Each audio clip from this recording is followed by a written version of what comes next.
Hi friends, ಇವತ್ತು ಆಷಾಢ ಏಕಾದಶಿ ಅಲ್ವಾ. ಇದು ಕೊಂಕಣಿ ಆರ್ಟ್ಸಲ್ಲಿ ಏಕಾದಶಿಯನ್ನು ಗಮ್ಮತ್ತು ಮಾಡ್ತಾರೆ. ಅಂದರೆ ಮಗಳನ್ನು ಅಳಿಯನನ್ನು ಮನೆಗೆ ಕರೆದು ಊಟ ಎಲ್ಲ ಮಾಡುವ ಒಂದು ಗಮ್ಮತ್ತು. ಹಾಗೆ ಅಪ್ಪ ಅಮ್ಮ ಸಹ ಕಾಲ್ ಮಾಡಿದ್ರು, ನಮ್ಮದು ಹೊಸ ಮದುವೆ ಆಗಿತ್ತಲ್ವಾ, ನಮ್ಮನ್ನು ಕರೆದಿದ್ರು. ಹಾಗೆ ನಾವು ಹೋಗಿದ್ವಿ. ಹಾಗೆ ನಾನೊಂದು ಪನ್ನೀರ್ ಮಾಡುವ ಅಂತ ಅಂದ್ಕೊಂಡಿದ್ದೆ. ಹಾಗೆ ಪನ್ನೀರಕ್ಕೆ ಕುದಿ ಬರುವ ತನಕ ನೋಡ್ಕೊಳ್ಳಿ ಅಂತ ಹಸ್ಬೆಂಡ್ ಹತ್ರ ಕೊಟ್ಟು ಹೋಗಿದ್ದೇನೆ. ನಿಮಗೆ ನಾನು ಪನ್ನೀರ್ ಹೇಗೆ ಮಾಡೋದು, ಅದರ ಪನ್ನೀರ್ ಚಿಲ್ಲಿ ಹೇಗೆ ಮಾಡೋದು ಅಂತ ತೋರಿಸ್ತೇನೆ ನೋಡಿ. ಒಳ್ಳೆ ಕುದ್ದ ನಂತರ ಅದಕ್ಕೆ ಲಿಂಬೆ ರಸವನ್ನು ಹಾಕಿ ಸರಿ ಕುದಿಸ್ಬೇಕು. ಆಗ ಅದು ಹೊಡಿತದೆ, ಹಾಲು ಅದು ಸಪ್ರೇಟ್ ಆಗ್ತದೆ. ನೋಡಿ, ಹೊಡೆದಿದೆ ಈಗ, ಅದು ಸಪ್ರೇಟ್ ಆಗಿದೆ. ಅದನ್ನೊಂದು ವೈಟ್ ಕಲರ್ ಬಟ್ಟೆಯಲ್ಲಿ ಅದನ್ನು ಶೋಧಿಸಬೇಕು. ಶೋಧಿಸಿ ಅದು ನಿಂಬೆ ರಸ ಹಾಕಿದ್ದು ಕೈ ಅಂಶ ಹೋಗಬೇಕಲ್ವಾ. ಹಾಗೆ ಅದನ್ನು ಸ್ವಲ್ಪ ಚೆಂದ ಮಾಡಿ ನೀರಲ್ಲಿ ತೊಳೆದು ಅದರ ನೀರನ್ನೆಲ್ಲ ತೆಗಿಬೇಕು. ಬಟ್ಟೆಯಲ್ಲಿ ನೀರನ್ನೆಲ್ಲ ತೆಗೆದ ನಂತರ ಅದನ್ನೊಂದೇ ಥರ ಆಕಾರ ಬರುವ ಹಾಗೆ ನಾವು ಇಡಬೇಕಾಗ್ತದೆ. ಅದನ್ನು ಚೆಂದ ಮಾಡಿ ಫೋಲ್ಡ್ ಮಾಡಬೇಕು ಒಂದರ ಮೇಲೆ ಒಂದು.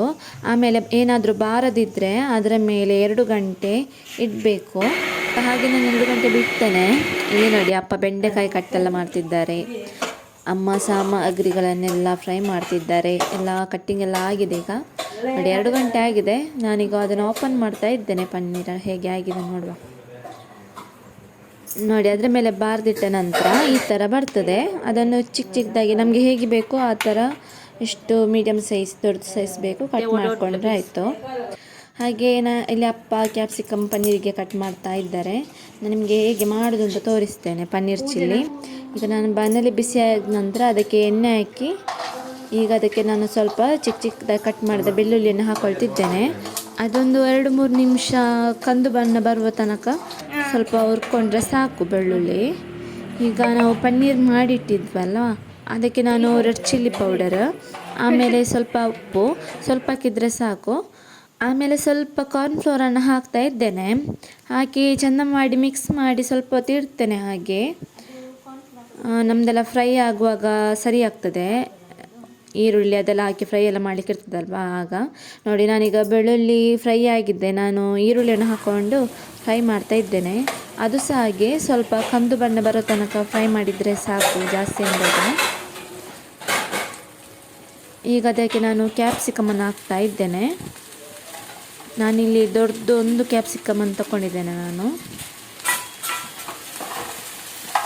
ಹಾಕಿ ಅದು ಸ್ವಲ್ಪ ಬಾಡುವ ತನಕ ಫ್ರೈ ಮಾಡ್ತಾ ಇರಬೇಕು.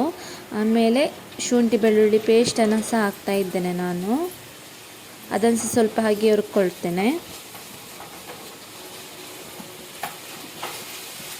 ನೋಡಿ, ಹಾಗೆ ಹುರ್ಕೊಳ್ತಾ ಇರಬೇಕು. ಈಗ ಅದಕ್ಕೆ ನಾನು ಸಾಸನ್ನೆಲ್ಲ ಹಾಕ್ತೇನೆ.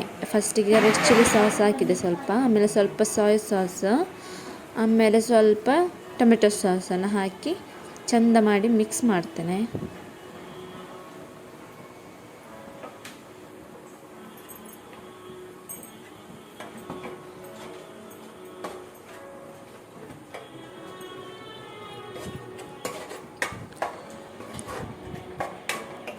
ಈಗ ನಾನು ಅದಕ್ಕೆ ಸ್ವಲ್ಪ ರೆಡ್ ಚಿಲ್ಲಿ ಪೌಡ್ರ್ ಹಾಕ್ತೇನೆ. ಜಾಸ್ತಿ ಹಾಕ್ಲಿಕ್ಕೆ ಹೋಗಬಾರ್ದು, ಅಂದರೆ ನಾವಲ್ಲಿ ಪನ್ನೀರಿಗೆ ಹಾಕ್ಕೊಂಡಿದ್ದೇವಲ್ಲ, ಹಾಗೆ ಇಲ್ಲಿ ಸ್ವಲ್ಪ ಹಾಕ್ತಾ ಇದ್ದೇನೆ ನಾನು. ಹಾಗೆ ಅದನ್ನು ಮಿಕ್ಸ್ ಮಾಡಿದ ನಂತರ ನಾನು ಸ್ವಲ್ಪ ಅರಶಿಣವನ್ನು ಹಾಕ್ತಾ ಇದ್ದೇನೆ. ಆಮೇಲೆ ರುಚಿಗೆ ತಕ್ಕಷ್ಟು ಉಪ್ಪು. ಪನ್ನೀರಿಗೆ ಸಹ ನಾವು ಉಪ್ಪು ಹಾಕಿದ್ವಲ್ವ ಮಿಕ್ಸ್ ಮಾಡುವಾಗ, ಹಾಗೆ ಇದಕ್ಕೆ ಸಹ ನಾವು ನೋಡಿ ಉಪ್ಪು ಹಾಕ್ಕೊಳ್ಬೇಕು, ಜಾಸ್ತಿ ಆಗಬಾರ್ದು. ಈಗ ನಾವು ಮಿಕ್ಸ್ ಮಾಡಿಟ್ಟ ಪನ್ನೀರನ್ನು ಹಾಕ್ತಾ ಇದ್ದೇನೆ ನಾನು. ಅದನ್ನು ಚೆಂದ ಮಾಡಿ ಹಾಗೆ ಮಿಕ್ಸ್ ಮಾಡ್ತೇನೆ. ಈಗ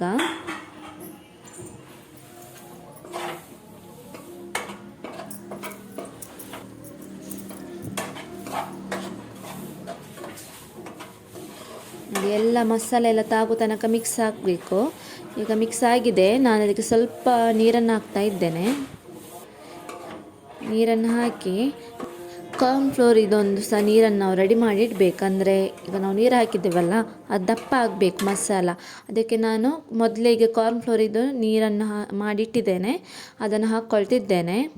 ಹಾಕಿ ಚೆಂದ ಮಾಡಿ ಕುದಿ ಬರೋ ತನಕ ಸಹ ಮಿಕ್ಸ್ ಮಾಡ್ಕೊಳ್ತಾನೆ ಇರ್ತೇನೆ. ಅಂದರೆ ದಪ್ಪ ಆಗ್ತಾನೆ ಹೋಗ್ತದೆ, ಇಲ್ಲದ್ರೆ ತಳ ಹತ್ತದಲ್ವ. ಹಾಗೆ ನಾನು ಅದನ್ನು ಮಿಕ್ಸ್ ಮಾಡ್ಕೊಳ್ತಾ ಇರ್ತೇನೆ.